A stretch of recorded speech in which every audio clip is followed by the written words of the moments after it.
bom dia a todos. Eu acho assim uma ousadia subir aqui depois de Adenauer, de Rossandro, né? De Andrei. Mas, pois é, mas vamos lá.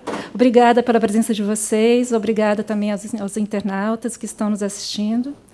Hoje a palestra Bem-aventurados aqueles que têm o coração puro é a segunda parte de uma palestra que foi dada pelo Gilberto antes da nossa Semana Espírita.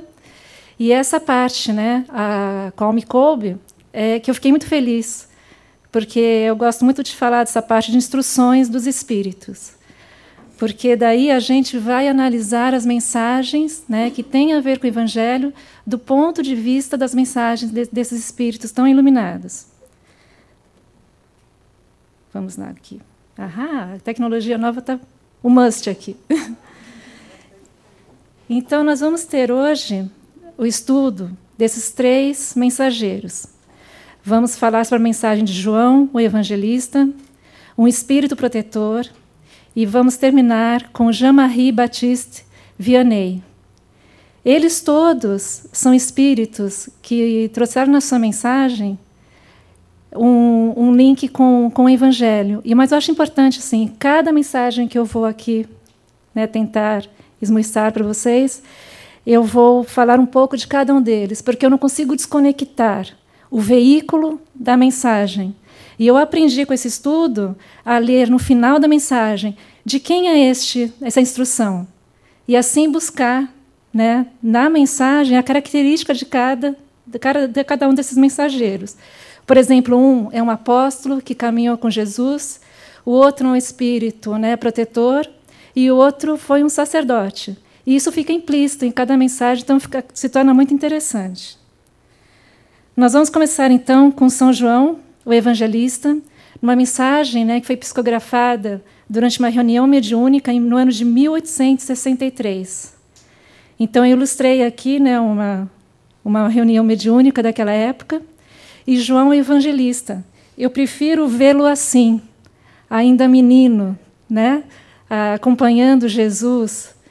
E esse menino, segundo Humberto de Campos, pela psicografia de Chico Xavier, Jesus o chamava carinhosamente de trovão, filho do trovão, porque ele tinha características assim de uma pessoa curiosa, de uma pessoa com temperamento apaixonado. Então, é essa criança que eu gostaria de ler hoje, de rever hoje. E João, ele aparece ele atribui nessa mensagem, nessa reunião mediúnica, e começa assim: deixai vir a mim as criancinhas.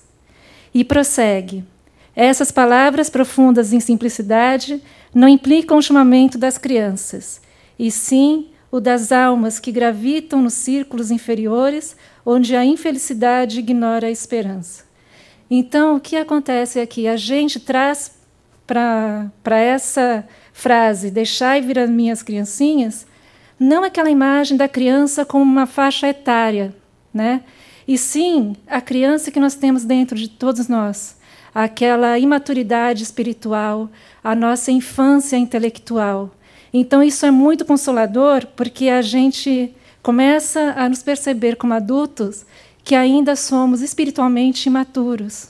Então, a gente se enxerga nessa visão de João como a nossa imaturidade espiritual. Então, eu pensei assim: como a gente se enxergar, né, esse espírito ainda imaturo, né? Segundo Adenauer, né, que a gente aprendeu tão bem aí na Semana Espírita, que ainda tem inabilidades, né? Não é um espírito ignorante, mas que ainda está aprendendo a caminhar. Como uma criança, a gente primeiro senta, depois a gente engatinha, depois a gente caminha. Então, é isso que João trouxe para a gente nessa mensagem.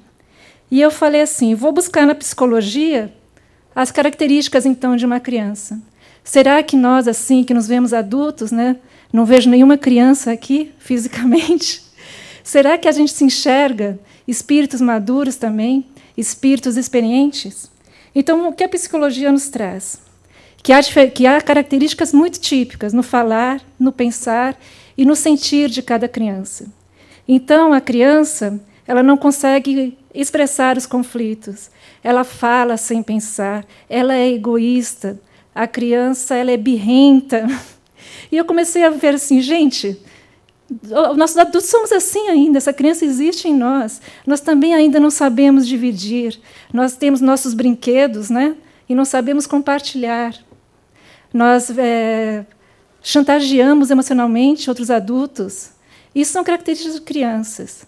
E é isso que João trouxe para a gente, essas características que estão implícitas no nosso espírito, né? Então, eu achei interessante a gente pensar assim. Tem dias que eu acho que o meu espírito protetor, o meu espírito mentor, ele quer falar comigo, eu simplesmente faço assim, ó, lá, lá, lá, lá, lá, não estou escutando.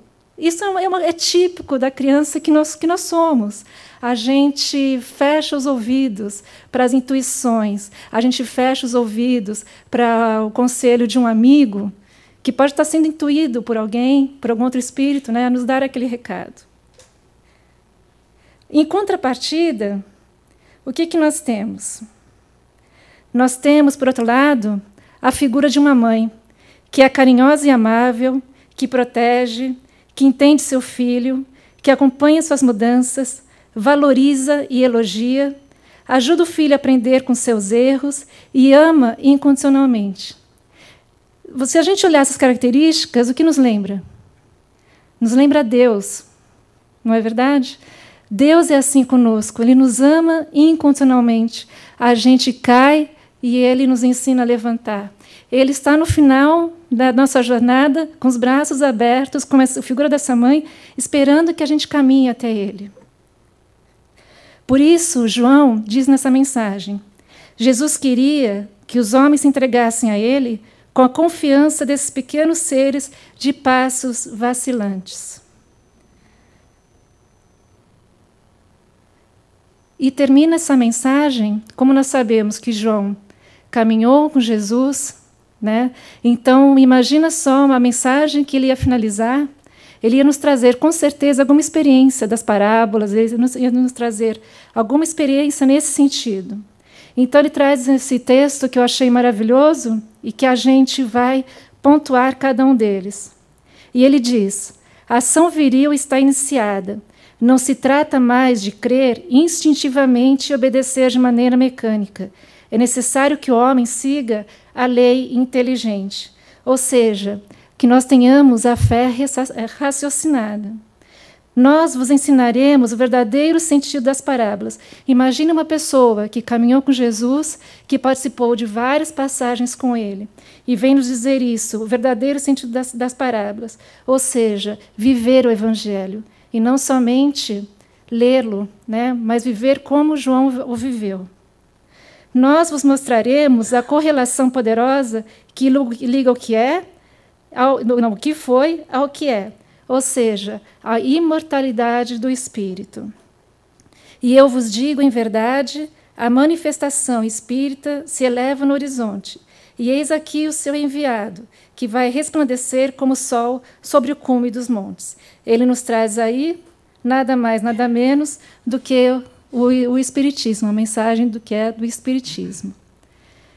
A seguir, nós vamos ter uma mensagem de um espírito que se intitulou apenas como um espírito protetor. Não apenas, né, mas um espírito protetor. Ele não foi dado nenhum nome e ele assina várias mensagens como sendo um espírito protetor. E essa mensagem aconteceu em Bordeaux no ano de 1861. Ele começou como Kardec ele copilou, porque ele começou dessa mesma maneira, com a mesma frase: deixai vir a mim as criancinhas. E assim ele esclareceu: deixai vir a mim as criancinhas, pois eu tenho leite que fortifica os fracos. Deixai vir a mim os ignorantes, pois eu tenho o esclarecimento. Deixai vir a mim os sofredores e aflitos infelizes, pois ensinarei o remédio para abrandar os males da vida. Ou seja, essa poderosa fórmula, né, esse tudo que ele estava querendo dizer, que nos tiraria da ignorância, nos traria a luz da experiência, do esclarecimento, que nos traria consolo, que remediaria os nossos males, seria nada mais, nada menos do que o amor. Então, a gente já vê essa diferença, né, com a mensagem de João, né, com a mensagem desse Espírito protetor, que vem nos trazer sempre essa mensagem mais de consolo, essa mensagem de amor e de edificação. E eu achei assim, muito bonito que, nesse texto dessa mensagem, ele faz uma comparação de amor com uma pérola. Então, ele diz: se possuis o amor, tereis tudo quanto há a desejar na terra. Possuireis a pérola por excelência, que nem os acontecimentos, nem a maldade dos que que vos odeiam e perseguem poderão roubar-vos. E eu achei assim, a gente encontra o sentido da pérola em muitas passagens do Evangelho. Então, a gente encontra, por exemplo, na passagem de não jogueis, né, a pérola aos porcos. A gente encontra a passagem que eu vou ver, nós vamos estudar a seguir, mas eu achei interessante esse sentido da pérola pelo seguinte. Eu vou só explicar uma coisinha para vocês que fez sentido para mim. A pérola, vocês sabem como se forma a pérola? Ela é assim, o molúsculo ele é atacado por um parasita ou por um grão de areia. A partir daí, ele vai lentamente, todos dizem que é um processo longo e até doloroso, porque ele vai lentamente criando ao redor desse grão de areia uma substância que se chama néctar, que é a madrepérola. E ele vai, durante dezenas de anos, às vezes centenas de anos, encobrindo esse grão de areia, até que se forme essa bola perfeita, brilhante e pura. Então, eu achei interessante, eu pensei assim, quando a gente para chegar a uma pureza de amor, a gente sabe que não é um processo fácil. Geralmente, ele é um processo doloroso. Geralmente, ele é um processo que demora muito tempo. E nós temos que ter paciência, assim como a formação dessa pérola. E eu acho que fez todo sentido para mim, porque depois, quando a gente vê o resultado, é uma coisa tão pura e tão perfeita, que isso nos motiva, né, a seguir. E ele terminou assim: se possuís o amor, tereis colocado os vossos tesouros em local onde os vermes e a ferrugem não os podeis consumir. Como eu falei para vocês, há outras passagens, né, que a pérola também ela aparece nos evangelhos. Vou carregar tudo aqui, fica mais fácil. Essa outra parábola é que Jesus, né, segundo Mateus, capítulo 13, versículos 45 a 46, Jesus falou: o reino dos céus é semelhante ao homem, negociante, que busca boas pérolas, e encontrando uma pérola de grande valor, vendeu tudo quanto tinha e comprou-a. Ou seja, a gente acha durante a nossa evolução, durante a nossa vida, nós encontramos tantas pérolas, mas o que nos importa não é a quantidade. Quando nós achamos essa pérola que é de grande valor, que seria o amor puro, a nossa essência espiritual, é o que ele diz: você tem que se desprender de todas as outras pérolas, né, venda todas e fique apenas com essa.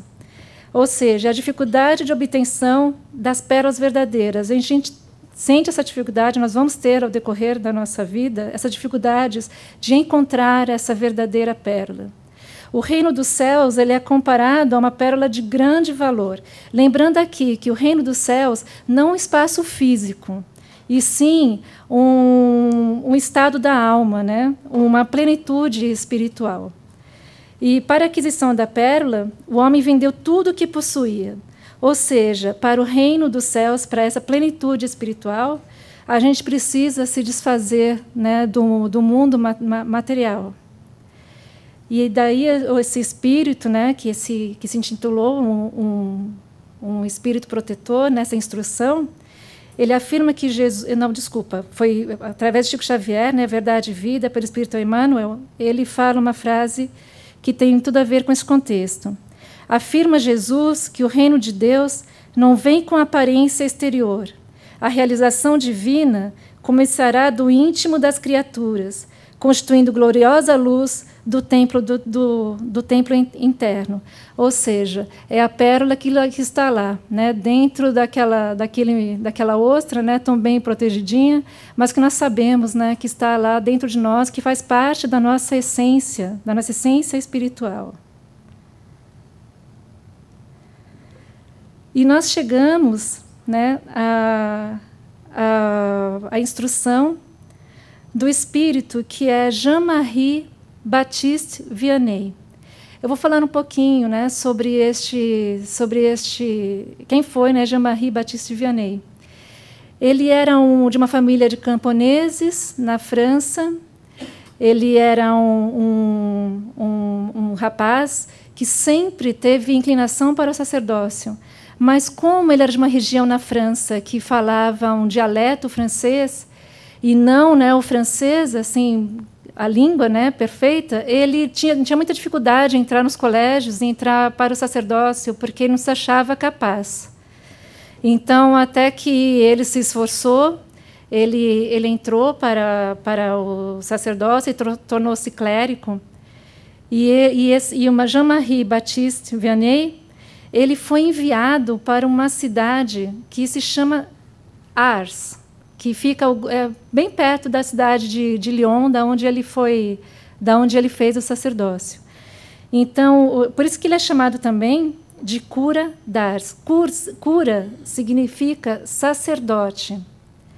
Então, Jean-Marie, ele foi enviado para essa cidade de Ars, que não era uma cidade pobre, era uma cidade miserável. Como a igreja acreditava que ele não seria capaz de ser sacerdote numa cidade, né, com uma comunidade mais intelectualmente, né, socialmente incluída, ele falaram assim, não, vamos mandá-lo lá para Ars, né, como se fosse uma punição para ele.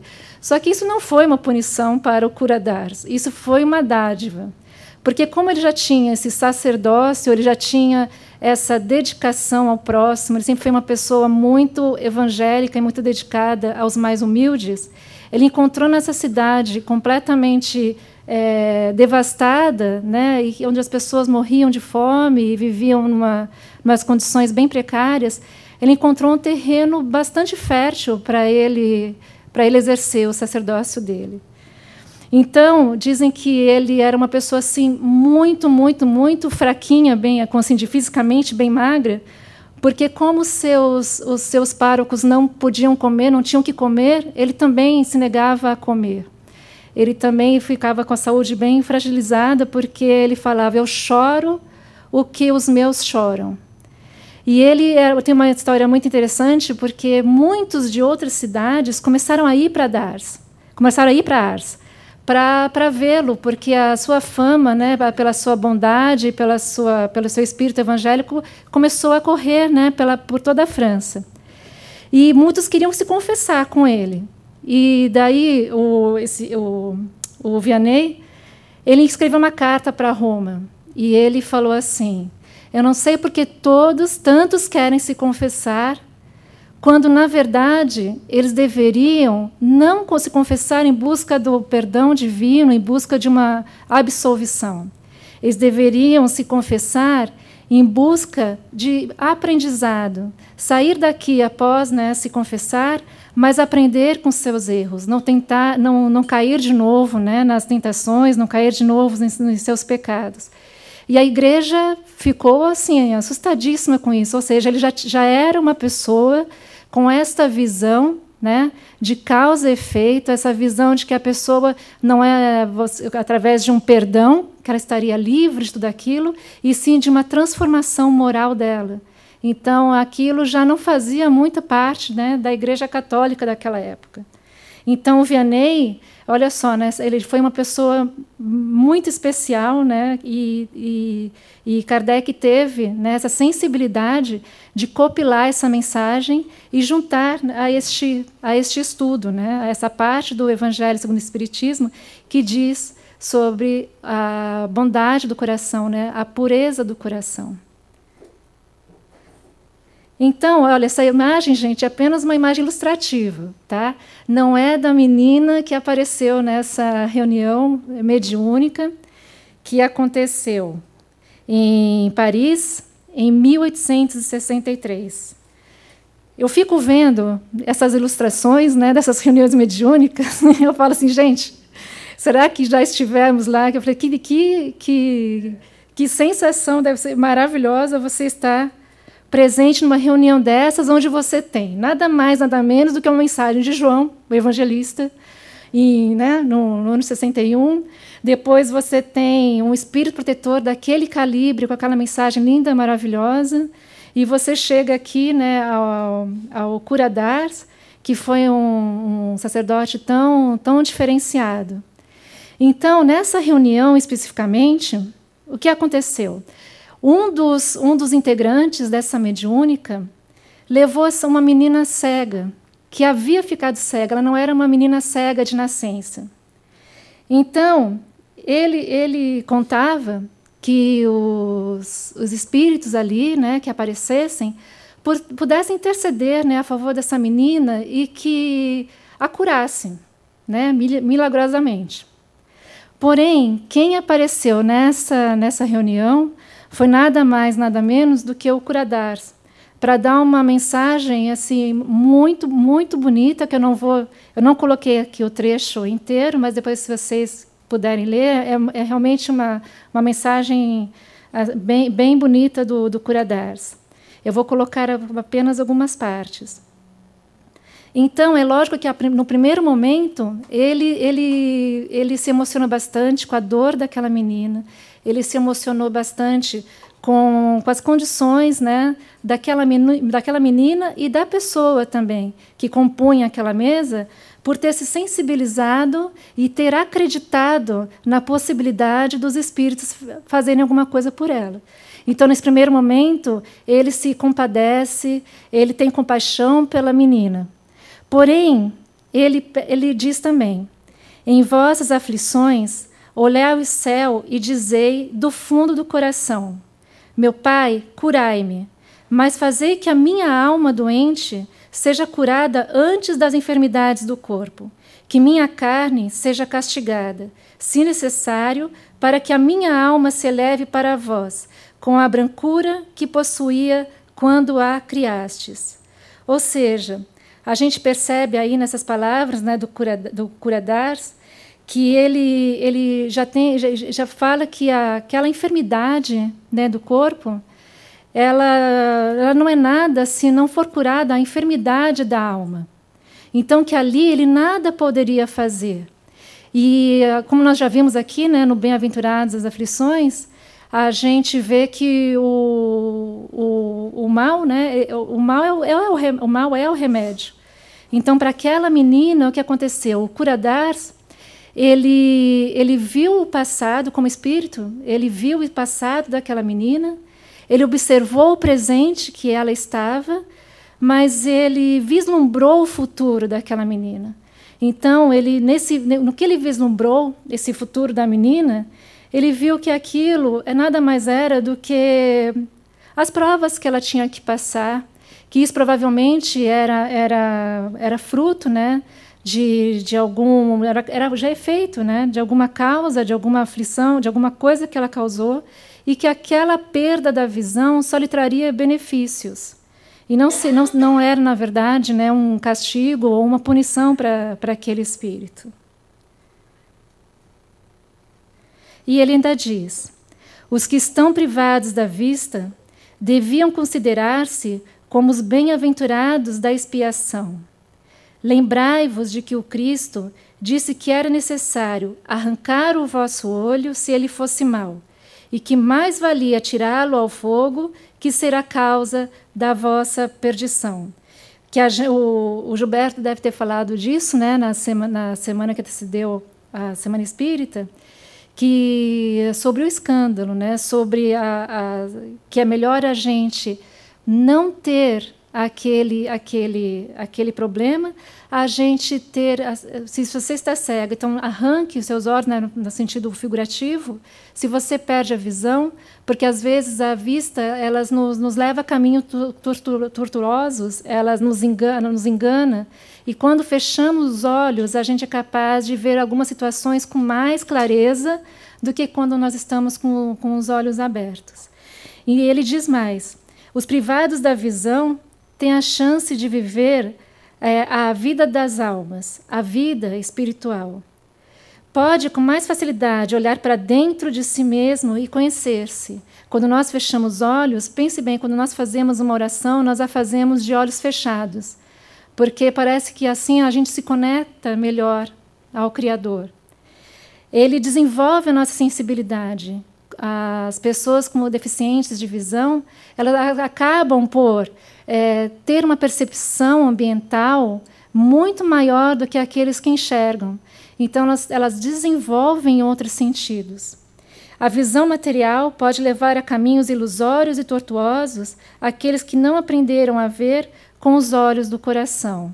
Então, essa mensagem que o Dars procura dar, né, nessa reunião, é que, às vezes, estes problemas, essas deficiências, nada mais são do que uma bênção para este espírito. E nós vamos ver também, né, nos evangelhos, a gente vai ver também várias passagens que também se diz, que faz referência à cegueira, né? Eu coloquei aqui duas passagens, né? Uma que eu considero uma cegueira física e uma que eu considero uma cegueira espiritual. A cegueira física, nós podemos, né, pegar como exemplo quando Jesus encontra um cego, que era um cego de nascença, e ele pega e os seus discípulos perguntam, né, Jesus, quem pecou? Ele ou seus pais? Ali a gente já tem ideia, né, que eles já sabiam da imortalidade do espírito, né, da reencarnação, porque senão não faria uma pergunta como essa, né? Quem pecou? Foi ele ou foi seus pais? E Jesus respondeu: nem ele, nem seus pais. Ele é assim para que seja feita, né, as obras de Deus, para que seja levada às obras de Deus. Então ele pegou na argila, ele cuspiu, ele fez uma pequena pasta e colocou nos olhos, né, deste cego. E falou assim: vá e lava-te no tanque de Siloé. O tanque de Siloé é muito interessante, ele existe até hoje. Ele é um local de peregrinação justamente por causa dessa passagem. Então, esse cego foi lá, ele banhou os olhos, lavou os olhos e voltou a enxergar. Isso aconteceu num sábado, que para, né, os judeus é um dia sagrado. Então, eles já tomaram aquilo como um fato de uma desonra, né? Jesus ter feito entre aspas, né, um milagre num dia que é sagrado para os judeus. Eles achavam que ele queria chamar a atenção, né, dos fariseus que estavam ali. Mas daí começou aquele rebuliço, como esse cego está vendo, como ele está enxergando agora. Então, este foi um exemplo, né, da cegueira física. Ele era um cego de nascença, mas Jesus utilizou, né, desta passagem para mostrar a obra de Deus. Então, ele não tinha ali nenhum encargo, né, de causa e efeito, de nada, né, deste tipo. Já a cegueira espiritual, a gente pode buscar, né, na passagem que eu sou, né, particularmente fã, né, de Saulo de Tarso. Então, nessa passagem de Saulo de Tarso, que ele estava a caminho de Damasco, e ele estava indo atrás, né, perseguindo a Ananias. E neste caminho, né, que ele estava com todos os soldados dele e tudo mais, ele pega e ele é envolvido por uma luz muito forte e branca, que chegou a ele e perguntou, né? Saulo, por que me persegues? E então Saulo percebeu, né, a sua cegueira espiritual, que essa falta de visão, reconheceu ali, né, o poder de Deus, o poder de Jesus que estava à sua frente. Então ele diz apenas isso: Senhor, o que queres que eu faça? A partir daí, Saulo ficou cego. Ele dispensou todos os soldados que o acompanhavam e seguiu para Damasco com apenas um soldado que fez companhia para que ele entrasse em Damasco, pudesse, né, encaminhá-lo. Ele ficou numa casa e, posteriormente, o Ananias, que era a pessoa que ele perseguia, simplesmente foi visitá-lo e impôs as mãos sobre Saulo, e Saulo passou a enxergar. Após 3 dias, né, dessa cegueira, ele passou a enxergar. Então, aqui a gente tem um exemplo, né, da cegueira espiritual. O quanto, às vezes, a gente vê uma mensagem, a gente recebe intuições e a gente simplesmente não enxerga. E é preciso que haja, às vezes, um problema físico para que a alma, né, comece a enxergar. É preciso que haja uma doença um pouco mais grave, um sinal de alerta para a gente curar dessa cegueira da alma.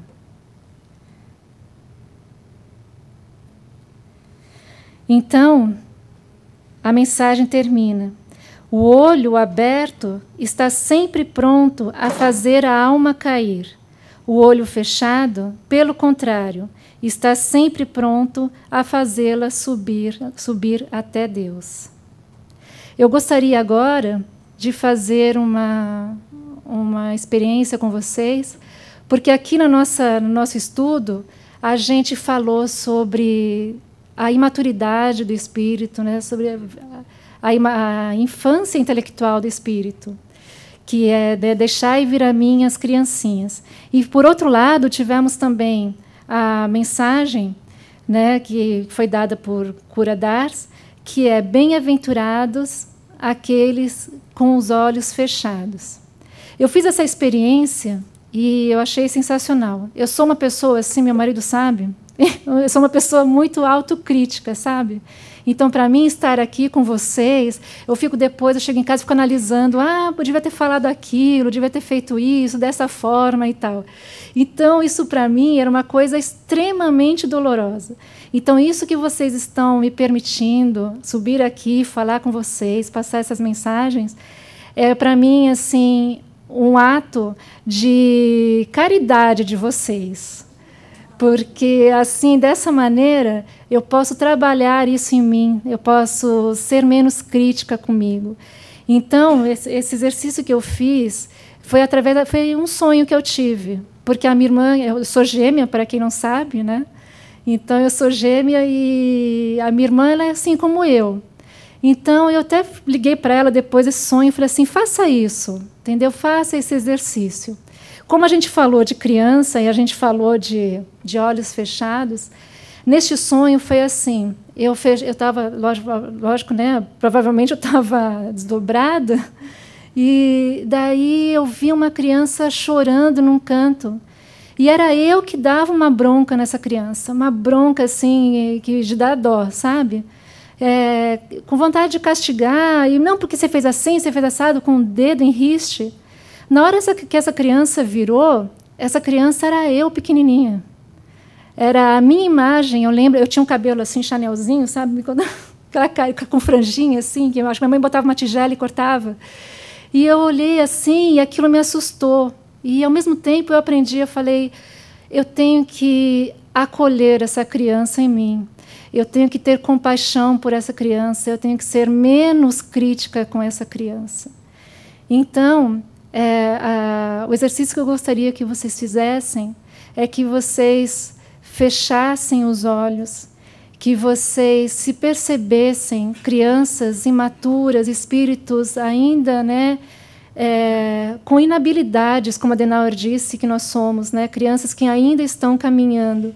E tenham, se Deus é tão misericordioso conosco, sejam misericordiosos com vocês. Tenham compaixão com suas falhas. Nós estamos ainda engatinhando, nós estamos ainda, não começamos nem a caminhar. Se formos ver no nível da nossa evolução, a gente nem está caminhando ainda, né? Estamos engatinhando.